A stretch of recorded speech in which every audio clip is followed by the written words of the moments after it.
अब देखिए दिल्ली पुलिस और एसएससी जीडी वाले बच्चों में एक भ्रम और है कि वो लगातार ये सोच रहे हैं कि सर जैसे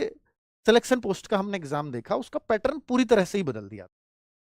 तो वो क्या इसका एसएससी जीडी में भी या दिल्ली पुलिस में भी ऐसा ही पैटर्न बदल जाएगा कि क्वेश्चंस के फॉर्मेट प्रीवियस ईयर क्वेश्चंस और ये सब अब नहीं काम करेंगे? देखिए ऐसा तो नहीं होना चाहिए, क्योंकि ऐसा जरूर है, अगर मैं देखूंगा 10th पास पे होता है एसएससी जीडी और ये होता है 12th पास पे। जब भी कोई कंपनी के पास प्रीवियस एग्जाम कराने का उसकी कट ऑफ का रिकॉर्ड नहीं है, हालांकि ये रिकॉर्ड देखेंगे, पहला भी देखना चाहिए इनको, लेकिन जो इन्होंने पेपर तैयार किया सिलेक्शन पोस्ट में, मैं पहले भी कह चुका हूं कि वहां पर तीनों तरह के पेपर इन्होंने लिए। 10th पास का वहां अलग होता है सिलेक्शन पोस्ट में, 12th पास का अलग, ग्रेजुएशन लेवल का अलग। तो जो 10th का आया वो बहुत ही आसान पेपर आया था उन्होंने, क्योंकि क्वालिफिकेशन के हिसाब से बनाए पेपर, ना कि ये कि वैकेंसी। जो पहले कंपनी बना रही थी वो उसके पास ये आइडिया था कि यार इसकी कट ऑफ हाई फाई जाती है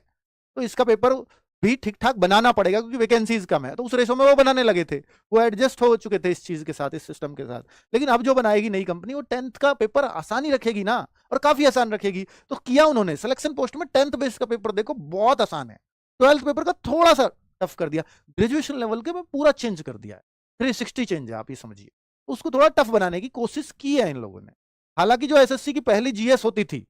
नामी ग्रामी भैया, ये इसका तो पूरा होता ही नहीं है, जीएस बहुत मुश्किल है। उस जीएस को अगर आप देखोगे चाहे सिलेक्शन पोस्ट में ग्रेजुएट लेवल पे भी देख लेना, वो बहुत मुश्किल नहीं मिलेगा आपको, पहले जितनी भी मुश्किल। ठीक है, तो अब मैं यहां पर ये कहूंगा कि भाई 10th पास का जीडी है, तो अगर ये उस लेवल पे भी गए तो जीडी तो मुश्किल आना ही नहीं है, और दिल्ली पुलिस वैसे मुश्किल नहीं आएगा क्योंकि ये 12th का है, तो मीडियोकर लेवल रखना ही पड़ेगा। तो सीजीएल जरूर टफ आ सकता है, सीएचएसएल भी टफ नहीं आएगा, एमटीएस भी, जो उनका पैटर्न चल रहा है उस हिसाब से कह रहा हूं, और एमटीएस तो बहुत आसान है, आना चाहिए जिस तरह से वो कर रहे हैं, जो सोच के साथ वो चल रहे हैं। ठीक है, चलो, तो कुल मिलाकर के ये एक पैटर्न के ऊपर बात हो गई, जो आप सोच रहे होंगे कि पता नहीं क्या